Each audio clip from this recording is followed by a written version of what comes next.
सभी प्रिय छात्रों को और सभी स्नेही जनों को मेरा वंदन।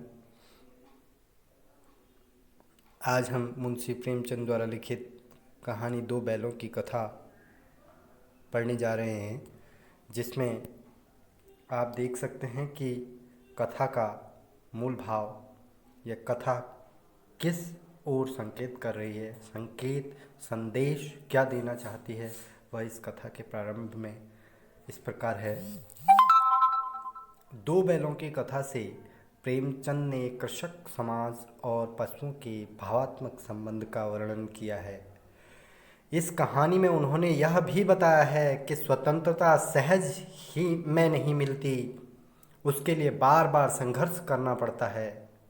इस प्रकार परोक्ष रूप से यह कहानी आज़ादी के आंदोलन की भावना से जुड़ी है। इसके साथ ही इस कहानी में प्रेमचंद ने पंचतंत्र और हितोपदेश की कथा परंपरा का उपयोग और विकास किया है। जिस प्रकार पंचतंत्र और हितोपदेश में जो नीति के वचन या नीति की बातें बताई जाती थी, वह इस कथा के माध्यम से प्रस्तुत किया गया है। आइए पढ़ते हैं दो बैलों की कथा। दो बैलों की कथा। जानवरों में गधा सबसे ज़्यादा बुद्धिहीन समझा जाता है। हम जब किसी आदमी को परले दर्जे का बेवकूफ़ कहना चाहते हैं तो उसे गधा कहते हैं। गधा सचमुच बेवकूफ़ है या उसके सीधेपन, उसकी निरापद सहिष्णुता ने उसे यह पदवी दे दी है, इसका निश्चय नहीं किया जा सकता। गायें सींग मारती हैं। ब्याई हुई गाय तो अनायास ही सिंघनी का रूप धारण कर लेती है। कुत्ता भी बहुत गरीब जानवर है, लेकिन कभी कभी उसे भी क्रोध आ जाता है, किंतु गधे को कभी क्रोध करते नहीं सुना न देखा। जितना चाहो गरीब को मारो, चाहे जैसी खराब सड़ी हुई घास सामने डाल दो, उसके चेहरे पर कभी असंतोष की छाया न दिखाई देगी। वैशाख में चाहे एक आध बार कुलेल कर लेता हो, पर हमने तो उसे कभी खुश होते नहीं देखा। उसके चेहरे पर एक विषाद स्थायी रूप से छाया रहता है। सुख दुख, लाभ हानि किसी भी दशा में उसे बदलते नहीं देखा। ऋषियों मुनियों ने के जितने गुण हैं वे सभी उसमें पराकाष्ठा पर पहुंच गए हैं, पर आदमी उसे बेवकूफ़ कहता है। उस सद्गुणों का इतना अनादर कहीं नहीं देखा। कदाचित सीधापन संसार के लिए उपयुक्त नहीं है। देखिए ना, भारतवासियों की अफ्रीका में क्या दुर्दशा हो रही है। क्यों अमेरिका में उन्हें घुसने नहीं दिया जाता?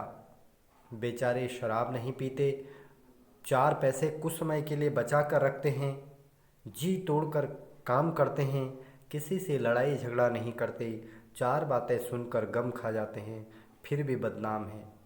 कहा जाता है वे जीवन के आदर्श को नीचा करते हैं। अगर वे भी ईंट का जवाब पत्थर से देना सीख जाते तो शायद सभ्य कहलाने लगते।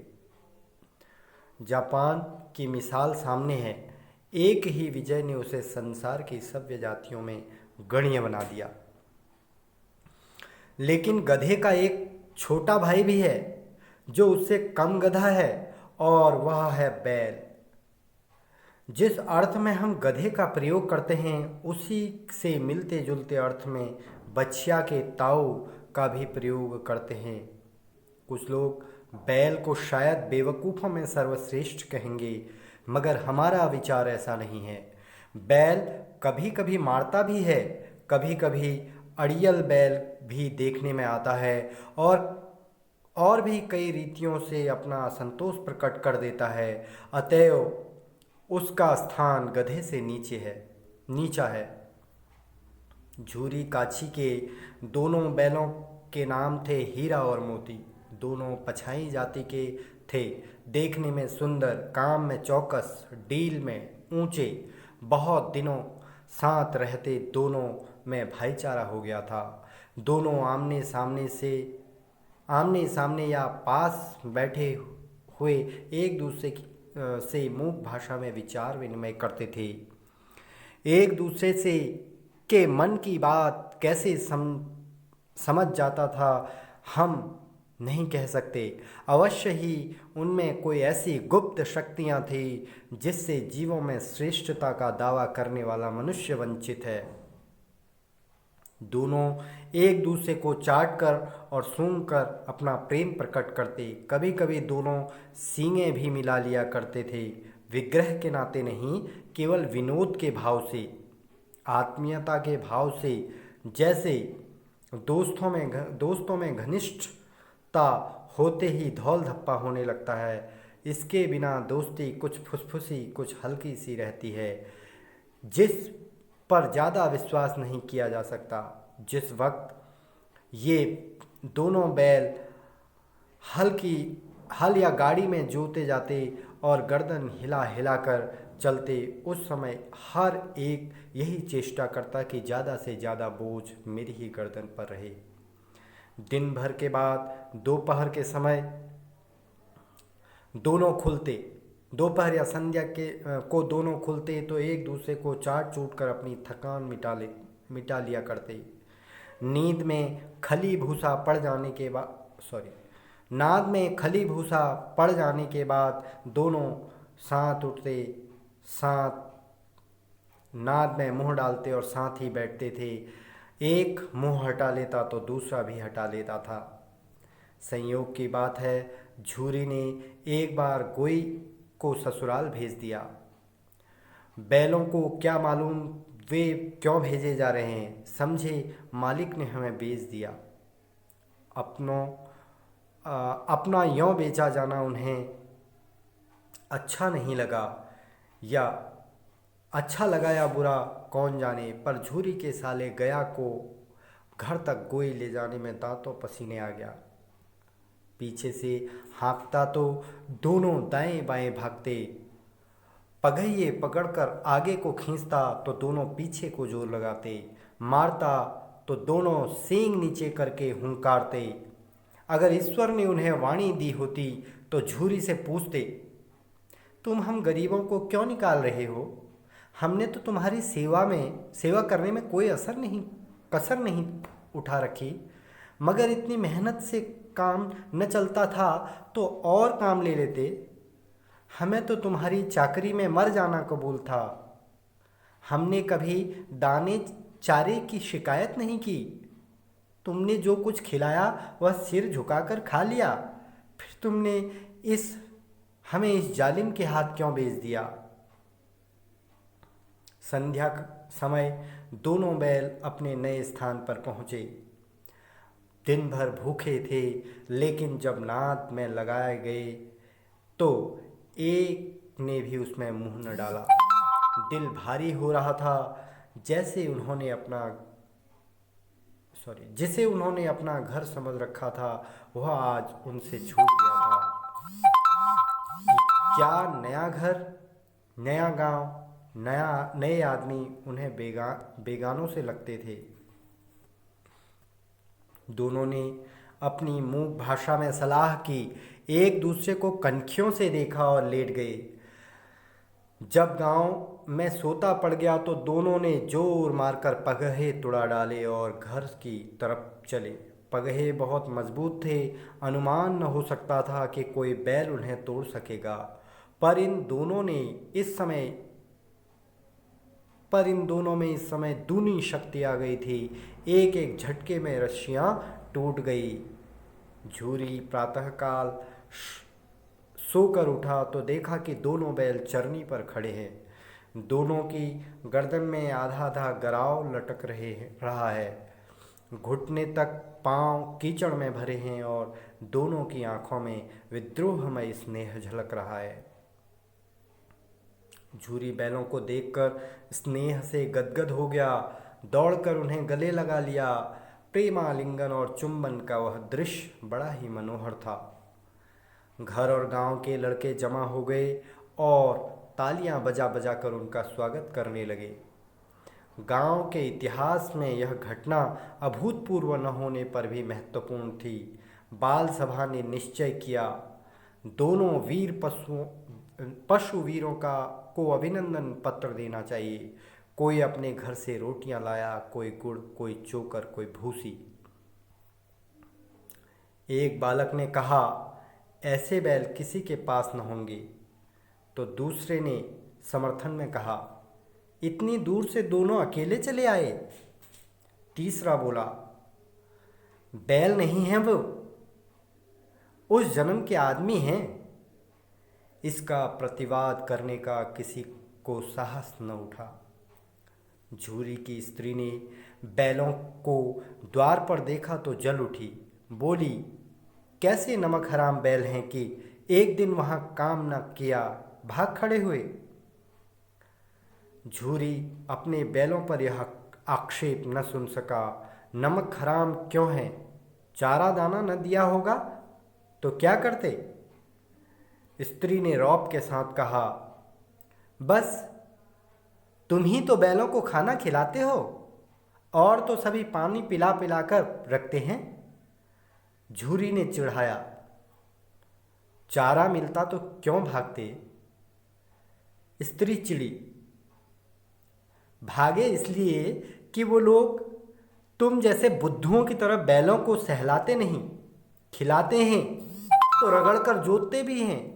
ये दोनों ठहरे कामचोर, भाग निकले।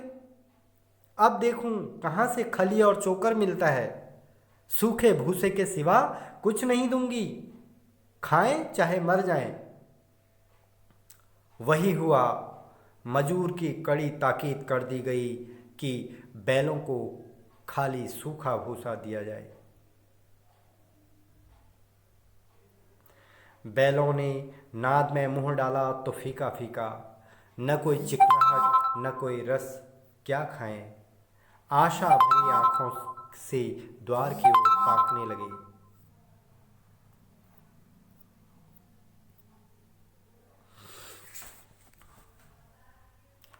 झूरी ने मजूर से कहा, थोड़ी सी खली क्यों नहीं डाल देता वे? मालकिन मुझे मार ही डालेगी। चुरा कर डाला? ना दादा, पीछे से तुम भी उन्हीं से की ही सी कहोगे। दूसरे दिन झूरी का साला फिर आया और बैलों को ले चला। अब की बार उसने दोनों को गाड़ी में जोता। 2-4 बार मोती ने गाड़ी को सड़क की खाई में गिराना चाहा, पर हीरा ने संभाल लिया। वह ज़्यादा सहनशील था। संध्या समय घर पहुंचकर उसने दोनों को मोटी रस्सियों से बांधा और कल की शरारत का मजा चखाया। फिर वही सूखा भूसा डाल दिया। अपने दोनों बैलों को खली चूनी सब कुछ दी। दोनों बैलों का ऐसा अपमान कभी नहीं हुआ था। झूरी इन्हें फूल की छड़ी से भी न छूता था। उसके टिटकार पर दोनों उड़ने लगते थे। यहाँ मार पड़ी, आहत सम्मान की व्यथा तो थी ही, पर उस पर मिला सूखा भूसा। नाद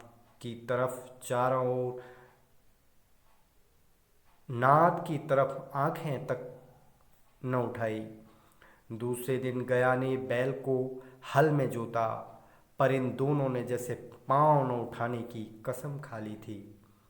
वहीं वह मारते मारते थक गया, पर दोनों ने पाँव न उठाया। एक बार जब उस निर्दयी ने हीरा की नाक पर खूब डंडे जमाए तो मोती को गुस्सा काबू के बाहर हो गया। हल लेकर भागा। हल, रस्सी, जुआ, जोत सब टूट टाट कर बराबर हो गया। गले में बड़ी बड़ी रस्सियां न होती तो दोनों पकड़ाई में न आते। हीरा ने मूक भाषा में कहा, भागना व्यर्थ है। मोती ने उत्तर दिया, तुम्हारी तो इसने जान ही ले ली थी, अब की बार मार पड़ेगी। पढ़ने दो, बैलों का जन्म लिया है तो मार से कहाँ तक बचेंगी। गया 2 आदमियों के साथ दौड़ा आ रहा है, दोनों के हाथों में लाठियां हैं। मोती बोला, कहो तो दिखा दूं कुछ मजा भी, मैं भी लाठी लेकर आ रहा है। हीरा ने समझाया, नहीं भाई, खड़े हो जाओ, मुझे मारेगा तो मैं भी एक दो को गिरा दूंगा। नहीं, हमारी जाति में यह धर्म नहीं है। मोती दिल में ऐंठ कर रह गया। आ गया, आ पहुंचा और दोनों को पकड़ कर ले गया। कुशल हुई कि उसने इस वक्त मारपीट न की, नहीं तो मोती भी पलट पड़ता। उसके तेवर देख कर गया और उसके सहायक समझ गए कि इस वक्त टाल जाना ही मसलहत है। आज दोनों के सामने फिर वही सूखा भूसा लाया गया। दोनों चुपचाप खड़े रहे। घर के लोग भोजन करने लगे। उस वक्त छोटी सी लड़की दो रोटियां लिए निकली और दोनों के मुंह में देकर चली गई। उस एक रोटी से उनकी भूख तो क्या शांत होती, पर दोनों के हृदय को मानो भोजन मिल गया। यहाँ भी किसी सज्जन का वास है। लड़की भैरव की थी, उसकी माँ मर चुकी थी। सौतेली माँ उसे मारती रहती थी, इसलिए इन बैलों ने से उसे एक प्रकार की आत्मीयता हो गई थी।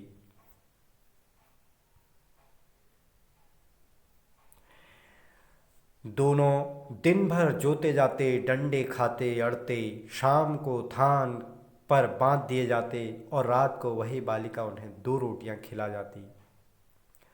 प्रेम के इस प्रसाद की यह बरकत थी कि दो दो गाल सूखा भूसा खाकर भी दोनों दुर्बल न होते थे। मगर दोनों की आंखों में रोम रोम में विद्रोह भरा हुआ था। एक दिन मोती ने मूक भाषा में कहा, अब तो नहीं सहा जाता हीरा, क्या करना चाहते हो? एक आध को सींगों पर उठाकर फेंक दूंगा, लेकिन जानते हो वह प्यारी लड़की जो हमें रोटियां खिलाती है उसी की लड़की है जो इस घर का मालिक है। यह बेचारी अनाथ न हो जाएगी तो मालकिन को न फेंक दूं? वही तो उस लड़की को मारती है। लेकिन औरत जात पर सींग चलाना मना है, यह भूले जाते हो, हीरा ने कहा। तुम तो किसी तरह निकलने ही नहीं देते। बताओ, तुड़ाकर भाग चले? हाँ, यह मैं स्वीकार करता हूं, लेकिन इतनी मोटी रस्सी टूटेगी कैसे? इसका एक उपाय है। पहले रस्सी को थोड़ा सा चबा लो, फिर एक झटके में जाती है। रात को जब बालिका रोटियां खिलाकर चली गई, दोनों रस्सियां चबाने लगे, पर मोटी रस्सी मुंह में न आती थी। बेचारे बार बार जोर लगाकर रह जाते थे। सहसा घर का द्वार खुला और वही लड़की निकली। दोनों सिर झुकाकर उसका हाथ चाटने लगे। दोनों की पूंछें खड़ी हो गई। उसने उनके माथे सहलाए और बोली, खोले देती हूँ, चुपके से भाग जाओ, नहीं तो यहाँ लोग मार डालेंगे। आज घर में सलाह हो रही है कि इनकी नाकों में नाट डाल दी जाए। उसने गराव खोल दिया, पर दोनों चुपचाप खड़े रहे। मोती ने अपनी भाषा में पूछा, अब चलते क्यों नहीं? हीरा ने कहा, चलें तो, लेकिन कल इस अनाथ पर आफत आएगी, सब इसी पर संदेह करेंगे। सहसा बालिका चिल्लाई, दोनों फूफा वाले बैल भागे जा रहे हैं। ओ दादा, ओ दादा, दोनों बैल भागे जा रहे हैं, जल्दी दौड़ो। गया हड़बड़ाकर भीतर से निकला और बैलों को पकड़ने चला। वे दोनों भागे, गया ने पीछा किया। और भी तेज हुए। गया ने शोर मचाया, फिर गांव के कुछ आदमियों को भी साथ लेने के लिए लौटा। दोनों मित्रों को भागने का मौका मिल गया। सीधे दौड़ते चले गए, यहाँ तक कि मार्ग का ज्ञान न रहा। जिस परिचित मार्ग से आए थे उसका यहाँ पता न था, लेकिन नए नए गांव मिलने लगे। तब दोनों एक खेत के किनारे खड़े होकर सोचने लगे, अब क्या करना चाहिए। हीरा ने कहा, मालूम होता है राह भूल गए। तुम भी बेतहासा भागे, वहीं उसे मार गिराना था। उसे मार गिराते तो दुनिया क्या कहती। वह अपना धर्म छोड़ दे, लेकिन हम अपना धर्म क्यों छोड़ें। दोनों भूख से व्याकुल हो रहे थे। खेत में मटर खड़ी थी, चरने लगे। रह रह कर आहट ले लेते थे, कोई आता तो नहीं। जब पेट भर गया, दोनों ने आज़ादी का अनुभव किया तो मस्त होकर उछलने कूदने लगे। पहले दोनों ने डकार ली, फिर सींग मिलाए और एक दूसरे को ठेलने लगे। मोती ने हीरा को कई कदम पीछे हटा दिया, यहाँ तक कि वह खाई में गिर गया। तब उसे भी क्रोध आया, संभल कर उठा और फिर मोती से मिल गया। मोती ने देखा खेल में झगड़ा हुआ चाहता है तो किनारे हट गया। अरे यह क्या, कोई सांड डॉकता चला आ रहा है। हाँ, सांड ही है। वह सामने आ पहुंचा। दोनों मित्र बगलें झांक रहे हैं। सांड पूरा हाथी है, उससे भिड़ना जान से हाथ धोना है, लेकिन न भिड़ने पर भी जान बचती नहीं नजर आती। इन्हीं की तरफ आ भी रहा है। कितना भयंकर, कितनी भयंकर सूरत है। मोती ने मूक भाषा में कहा, बुरे फंसे, जान बचेगी, कोई उपाय सोचो। हीरा ने चिंतित स्वर में कहा, अपने घमंड में भूला हुआ है, आरजू विनती न सुनेगा, भाग क्यों न चलें। मोती ने कहा, भागना कायरता है। तो फिर यहीं मरो, बंदा तो 9-11 होता है, और जो दौड़ाए। तो फिर कोई उपाय सोचो जल्द। उपाय यही है कि उस पर दोनों जने एक साथ चोट करें। मैं आगे से रगेदता हूँ, तुम पीछे से रगेदो। दोहरी मार पड़ेगी तो भाग खड़ा होगा। मेरी ओर झपटे, तुम बगल में उसके पेट में सींग घुसेड़ देना। जान जोखिम है, पर दूसरा उपाय नहीं है। दोनों मित्र जान हथेलियों पर लेकर लपके। सांड को भी संगठित शत्रुओं से लड़ने का तजर्बा न था। वह तो एक शत्रु से मल्ल युद्ध करने का आदी था। ज्यों ही हीरा पर झपटा, मोती ने पीछे से दौड़ाया। सांड उसकी तरफ मुड़ा तो हीरा ने रगेदा। सांड चाहता था कि एक एक करके दोनों को गिरा ले, पर ये दोनों भी उस्ताद थे, उसे वह अवसर न देते थे। एक बार सांड झल्ला कर हीरा का अंत कर देने के लिए चला कि मोती ने बगल से आकर पेट में सींग भोंक दिया। सांड क्रोध में आकर पीछे फिरा तो हीरा ने दूसरे पहलू से सींग चुबा दिया। आखिर बेचारा जख्मी होकर भागा और दोनों मित्रों ने दूर तक उसका पीछा किया, यहाँ तक कि सांड बेदम होकर गिर पड़ा। तब दोनों ने उसे छोड़ दिया। दोनों मित्र विजय के नशे में झूमते चले जाते थे। मोती ने अपनी सांकेतिक भाषा में कहा, मेरा जी तो चाहता है कि बच्चा को ही मार डालूं। हीरा ने तिरस्कार किया, गिरे हुए बैरी पर सींग न चलाना चाहिए। यह सब ढोंग है। बैरी को ऐसा मारना चाहिए कि फिर न उठे।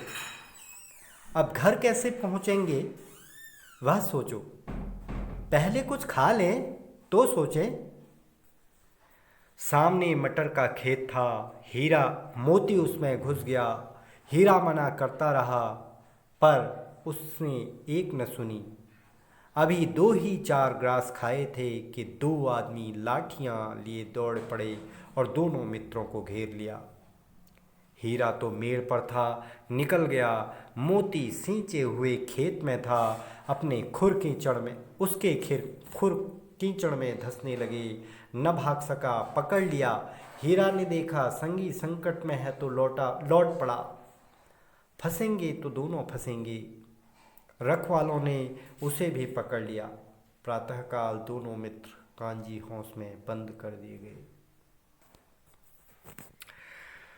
दोनों मित्रों को जीवन में पहली बार ऐसा साबिका पड़ा कि सारा दिन बीत गया और खाने को एक दिन का भी न मिला। समझ में न आता था यह कैसा स्वामी है। इससे तो गया फिर भी अच्छा था। यहाँ कई भैंसें थी, कई बकरियाँ, कई घोड़े, कई गधे, पर किसी के सामने चारा न था। सब जमीन पर मुर्दों की तरह पड़े थे। कई तो इतने कमज़ोर हो गए थे कि खड़े भी न हो सकते थे। सारा दिन दोनों मित्र फाटक की ओर टकटकी लगाए ताकते रहे, पर कोई चारा लेकर आता न दिखाई दिया। तभी दोनों ने दीवार की नमकीन मिट्टी चाटनी शुरू कर दी, पर इससे क्या तृप्ति होती। रात को भी जब कुछ भोजन न मिला तो हीरा के दिल में विद्रोह की ज्वाला दहक उठी। मोती से बोला, अब तो नहीं रहा जाता मोती। मोती ने सिर लटकाए हुए जवाब दिया, मुझे तो मालूम होता है प्राण निकल रहे हैं। इतनी जल्दी हिम्मत न हारो भाई, यहाँ से भागने का कोई उपाय निकालना चाहिए। आओ दीवार तोड़ डाले, मुझसे तो अब कुछ नहीं होगा। बस इसी बूते पर अकड़ते थे, सारी अकड़ निकल गई। बाड़े की दीवार कच्ची थी। हीरा मजबूत तो था ही, अपने नुकीले सींग दीवार में गड़ा दिए और जोर मारा तो मिट्टी का एक चिप्पड़ निकल आया। तो फिर उसका साहस बढ़ा। उसने दौड़ दौड़ कर दीवार पर चोटें की और हर चोट में थोड़ी थोड़ी मिट्टी गिराने लगा। उसी समय कांजी हौस का चौकीदार लालटेन लेकर जानवरों की हाजिरी लेने आ निकला। हीरा का उजड्डपन देखकर उसने उसे कई डंडे रसीद किए और मोटी सी रस्सी से बांध दिया। मोती ने पड़े पड़े कहा, आखिर मार खाई, क्या मिला? अपने बूते भर जोर तो मार लिया। हीरा ने कहा। मोती ने कहा, ऐसा जोर मारना किस काम का कि और बंधन में पड़ जाएं? जोर तो मारता ही जाऊंगा, चाहे कितने ही बंधन पड़ते जाएं। जान से हाथ धोना पड़ेगा। कुछ परवाह नहीं, यों भी तो मरना ही है। सोचो दीवार खुद जाती तो कितनी जानें बच जाती। इतने भाई यहाँ बंद हैं, किसी की देह में जान नहीं है। 2-4 दिन और यही हाल रहा तो सब मर जाएंगे।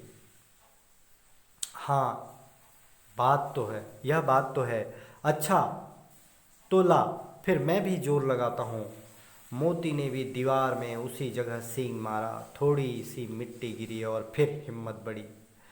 फिर से वह दीवार में सींग लगाकर इस तरह जोर करने लगा मानो किसी प्रतिद्वंदी से लड़ रहा है। आखिर कोई 2 घंटे की जोर आजमाइश के बाद दीवार ऊपर से लगभग 1 हाथ गिर गई। उसने दूनी शक्ति से दूसरा धक्का मारा तो आधी दीवार गिर पड़ी। दीवार का गिरना था कि अधमरे से पड़े हुए सभी जानवर चेत उठे। तीनों घोड़ियां सरपट भाग निकली, फिर बकरियां निकली, फिर बाद में भैंसें भी खिसक गई, पर गधे अभी तक ज्यों के त्यों खड़े थे। हीरा ने पूछा, तुम दोनों क्यों नहीं भाग जाते? एक गधे ने कहा, जो कहीं फिर पकड़ लिए जाएं? तो क्या हरज है, अभी तो भागने का अवसर है। हमें तो डर लगता है, हम यहीं पड़े रहेंगे। आधी रात से ऊपर जा चुकी थी। दोनों गधे अभी तक खड़े सोच रहे थे कि भागें या ना भागें। और मोती अपने मित्र की रस्सी तोड़ने में लगा हुआ था। जब वह हार गया तो मोती ने कहा, हीरा ने कहा, तुम यहीं मुझे यहीं पड़ा रहने दो, शायद कहीं भेंट हो जाए। मोती ने आंखों में आंसू लाकर कहा, तुम मुझे इतना स्वार्थी समझते हो हीरा? हम और तुम इतने दिनों एक साथ रहे हैं, आज तुम विपत्ति में पड़ गए तो मैं तुम्हें छोड़कर अलग हो जाऊं? हीरा ने कहा, बहुत मार पड़ेगी, लोग समझ जाएंगे यह तुम्हारी शरारत है। मोती गर्व से बोला, जिस अपराध के लिए तुम्हारे गले में बंधन पड़ा उसके लिए अगर मुझ पर मार पड़े तो क्या चिंता। इतना तो हो ही गया कि 9-10 प्राणियों की जान बच गई, वे सब आज तो आशीर्वाद देंगे। यह कहते हुए मोती ने दोनों गधों को सींग से मारकर बाड़े से बाहर निकाला और तब अपने बंधु के पास आकर सो रहा। भोर होते ही मुंशी और चौकीदार तथा अन्य कर्मचारियों में कैसी खलबली मची, इसके लिखने की ज़रूरत नहीं। बस इतना ही काफ़ी है कि मोती की खूब मरम्मत हुई और उसे भी मोटी रस्सी से बांध दिया गया।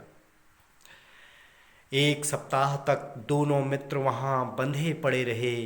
किसी ने चारे का एक तृण भी न डाला। हाँ, एक बार पानी दिखा दिया जाता था, यही उनका आधार था। दोनों इतने दुर्बल हो गए थे कि उठा तक न जाता था, ठठरियाँ निकल आई थी। एक दिन बाड़े के सामने डुग्गी बजने लगी और दोपहर होते होते वहाँ 50-60 आदमी जमा हो गए। तब दोनों मित्र निकाले गए और उनकी देखभाल होने लगी। लोग आकर उनकी सूरत देखते और मन फीका करके चले जाते। ऐसे मृतक बैलों का कौन खरीदार होता। सहसा एक दड़ियल आदमी, जिसकी आंखें लाल थी और मुद्रा अत्यंत कठोर, आया और दोनों मित्रों के कूल्हों में उंगलियां गोदकर मुंशी जी से बातें करने लगा। उसका चेहरा देखकर अंतर्ज्ञान से दोनों मित्रों के दिल कांप उठे। वह कौन है और उन्हें क्यों टटोल रहा है, इस विषय में उन्हें कोई संदेह न हुआ। दोनों ने एक दूसरे को भीत नेत्रों से देखा और सिर झुका लिया। हीरा ने कहा, गया के घर से नाहक भागे, अब जान न बचेगी। मोती ने अश्रद्धा के भाव से कहा, कहते हैं भगवान सबके ऊपर दया करते हैं, उन्हें हमारे ऊपर क्यों दया नहीं आती। भगवान के लिए हमारा मरना जीना दोनों बराबर है। चलो अच्छा ही है, कुछ दिन उसके पास तो रहेंगे। एक बार भगवान ने उस लड़की के रूप में हमें बचाया था, क्या अब न बचाएंगे। यह आदमी छुरी चलाएगा, देख लेना। तो क्या चिंता है, मांस खाल सींग हड्डी सब किसी न किसी काम आ जाएंगे। नीलाम हो जाने के बाद दोनों मित्र उस दड़ियल के साथ चले। दोनों की बोटी बोटी कांप रही थी। बेचारे पांव तक न उठा सकते थे, पर भय के मारे गिरते पड़ते भागे जाते थे, क्योंकि वह जरा भी चाल धीमी हो जाने पर जोर से डंडा जमा देता था। राह में गाय बैलों का एक रेवड़ हरे हरे हरे हार में चढ़ता नजर आया। सभी जानवर प्रसन्न थे, चिकने चपल, कोई उछलता था, कोई आनंद से बैठा पागुर करता था। कितना सुखी जीवन था इनका, पर कितने स्वार्थी हैं सब। किसी को चिंता नहीं कि उनके दो भाई बधिक के हाथों पड़े कैसे दुखी हैं। सहसा दोनों को ऐसा मालूम हुआ कि यह परिचित राह है। हाँ, इसी रास्ते से गया उन्हें ले गया था। वही खेत, वही बाग, वही गांव मिलने लगे। प्रतिक्षण उनकी चाल तेज होने लगी। सारी थकान, सारी दुर्बलता गायब हो गई। आह, यह लो, अपना ही हार आ गया। इसी कुएं पर हम पुर चलाने आया करते थे। यही कुआं है। मोती ने कहा, हमारा घर नगीच आ गया। हीरा बोला, भगवान की दया है। मैं तो अब घर भागता हूं। यह जाने देगा? इसे मैं मार गिराता हूं। नहीं नहीं, दौड़कर थान पर चलो, वहां से हम आगे न जाएंगे। दोनों उन्मत्त होकर बछड़ों की भांति कुलेलें करते हुए घर की ओर दौड़े। वह हमारा थान है। दोनों दौड़कर अपने थान पर आए और खड़े हो गए। दड़ियल भी पीछे पीछे दौड़ा चला आता था। झूरी द्वार पर बैठा धूप खा रहा था। बैलों को देखते ही दौड़ा और उन्हें बारी बारी से गले लगाने लगा। मित्रों की आंखों से आनंद के आंसू बहने लगे। एक झूरी का हाथ चाट रहा था। दड़ियल ने जाकर बैलों की रस्सियां पकड़ ली। झूरे ने कहा, मेरे बैल हैं, तुम्हारे बैल कैसे? मैं मवेशी खाने से नीलाम लिए आता हूं।